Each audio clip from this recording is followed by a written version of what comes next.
Have you ever wondered why Hubble can make detailed images of galaxies, but stars appear as featureless blobs? What the most distant object ever observed is? Who gets to use Hubble? Or what Hubble's oddest discovery is? Then stay tuned.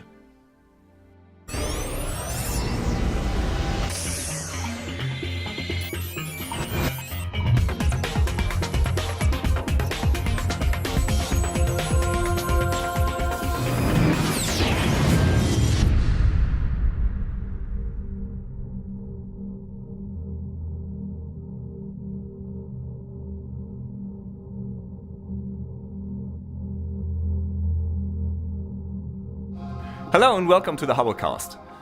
Believe it or not, this is in fact our 50th episode. To mark the occasion, we've decided to do something a little different today. Last time we asked you to send us your astronomy-related questions, and over the last month or so you've sent us hundreds of really good questions. Now unfortunately, there's no way that we can discuss them all, and so what we've done is we've picked the ones that we like best and we'll try to answer them in today's episode. What is the most empty spot of space you have ever seen? What's the longest single-shot exposure ever recorded of any object or area of space by Hubble? What are the farthest objects discovered by Hubble? 3 questions, just one answer. In 2003, Hubble was pointed at a part of the sky that is, by normal standards at least, pretty empty. In particular, there are no bright stars in this area. Now, Hubble observed this field, that is only about 1/10 the size of the full moon, for almost 1,000,000 seconds. That's around 11.3 days worth of total exposure time.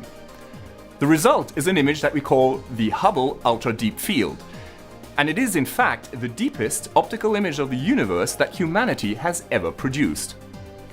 Almost every object that you see in this image is in fact a very distant galaxy. In fact, let's have a look at this guy over here.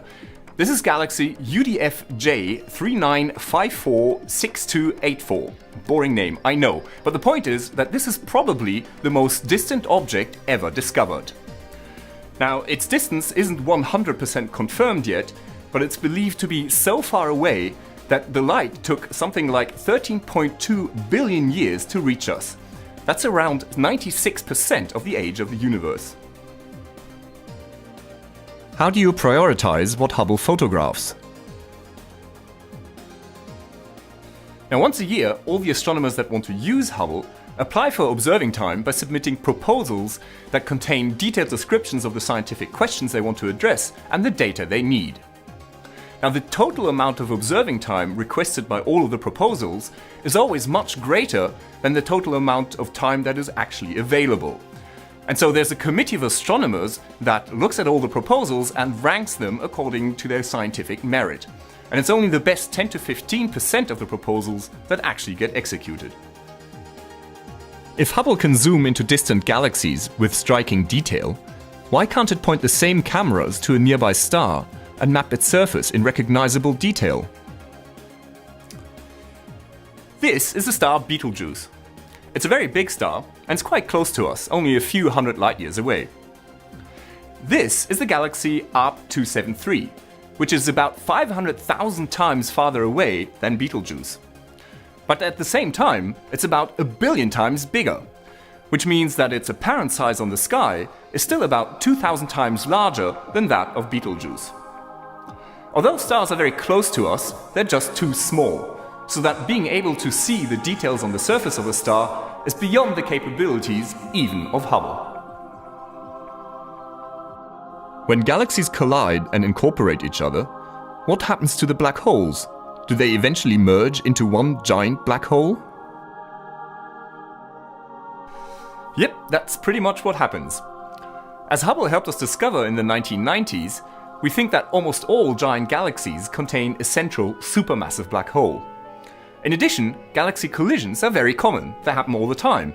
And again, Hubble has shown us lots of great images of these collisions. Now eventually, the two galaxies merge and settle into a single, bigger, new galaxy. And during this process, the same thing happens with the supermassive black holes. They merge into a single, even bigger supermassive black hole at the center of the new galaxy.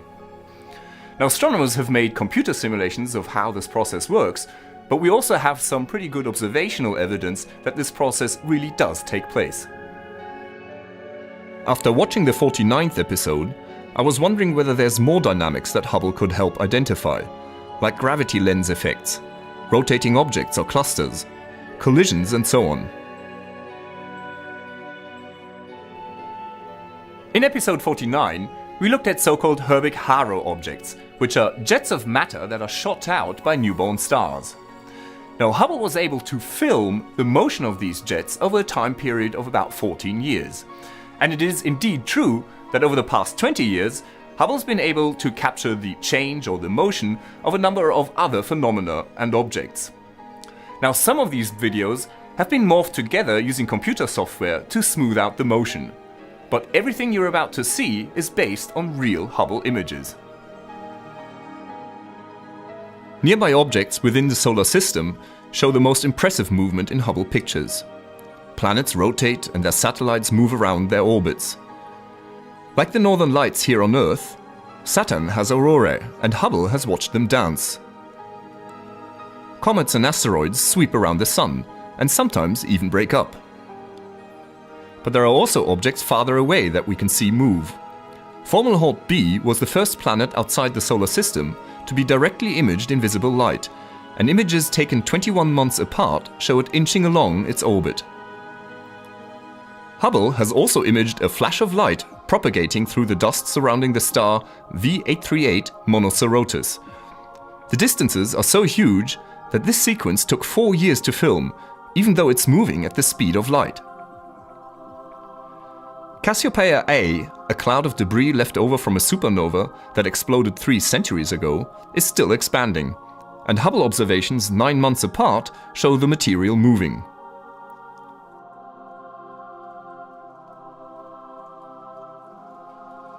One of the most distant objects that Hubble has been able to watch change over time is supernova 1987A, the explosion of a star in the Large Magellanic Cloud that occurred in 1987.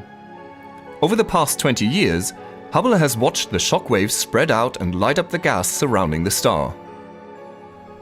Now, Hubble is really good at this type of observation because A, its images are very detailed so that it can spot even very subtle motion, and B, it's been in operation for so long, almost 22 years now. Can Hubble detect potential supernovae? And if so, are we likely to see one from the surface of the Earth? And can we know when it's likely to occur? Well, predicting supernovae is a bit like predicting earthquakes. We can spot the stars that are likely to explode, but we can't tell when exactly the explosion is going to happen.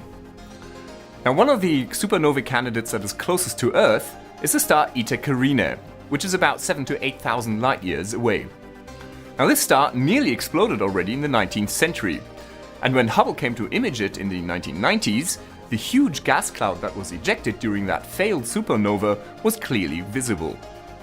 Now again, we can't predict when exactly Eta Carinae is going to explode. It could be tomorrow, or it could be a million years from now. But of course, in astronomical terms, that's just any minute now. What is the most odd thing you guys have discovered with Hubble? Well, one thing's for sure. Although this came up a lot in the questions, it's not Little Green Men and it's not Planet X.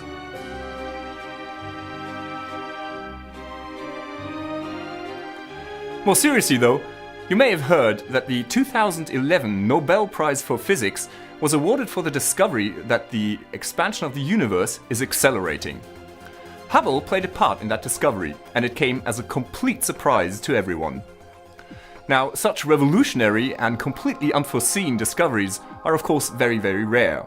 But from time to time, Hubble does send us images that at least look surprising. And I'll leave you with a collection of these. This is Dr. J, signing off for the Hubblecast. Once again, and for the 50th time, nature surprised us beyond our wildest imagination.